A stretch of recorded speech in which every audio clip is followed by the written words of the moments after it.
got the MXL BCD-1 in all black. I think it needs a little color. Let's change it up.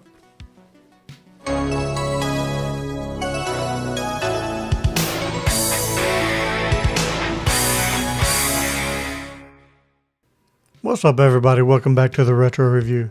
Now if you've followed this channel for any amount of time, you'll know that I not only need a microphone that sounds good, but it needs to look good as well. And while I do love the design of this MXL BCD-1, it's all black. It needs a little bit of color, so let's give it some. So what I'm going to do is I'm going to take these 3 screws off right here. 1, 2, 3. 3 screws. I'm going to take it off and I'm going to take the head off and I'm going to paint it.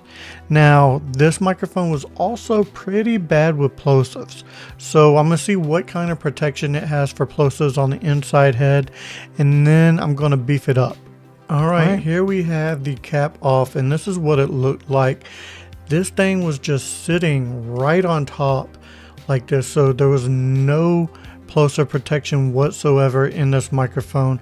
So what I'm going to do, since this is just a foam base, I'm going to shorten it just a little bit and add a little foam protection on the very top to help with plosives.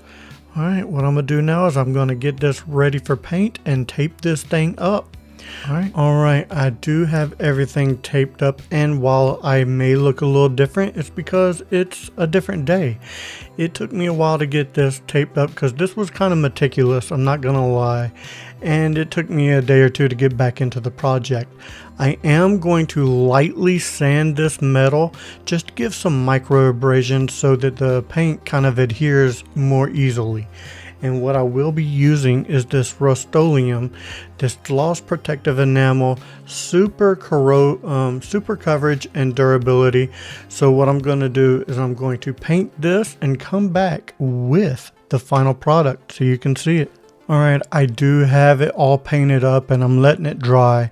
So while I'm letting it dry, what I'm going to do is, this microphone was really bad with plosives because there was no foam protection on the inside of the microphone. It did come with this windscreen, so what I'm going to do is I am going to cut it probably around right here, and then I'm going to cut a V into this and super glue it together and try and make it match the top of this, and then we'll fit it inside the capsule and see if it'll be like some good foam protection, some good plosive protection, if you will. Alright, I did cut the foam windscreen. It may not be the smoothest of cuts, but hey, it's going to be inside the head of the microphone. No one's really going to see it. There's the V. What I'm going to do is I'm going to put it inside the head of the microphone and it'll look just like this. I've decided not to super glue it. It should stay just with friction. So I'm going to keep that in there just like this. And we're going to go ahead and get to that final reveal. I hope you're ready. Here we go.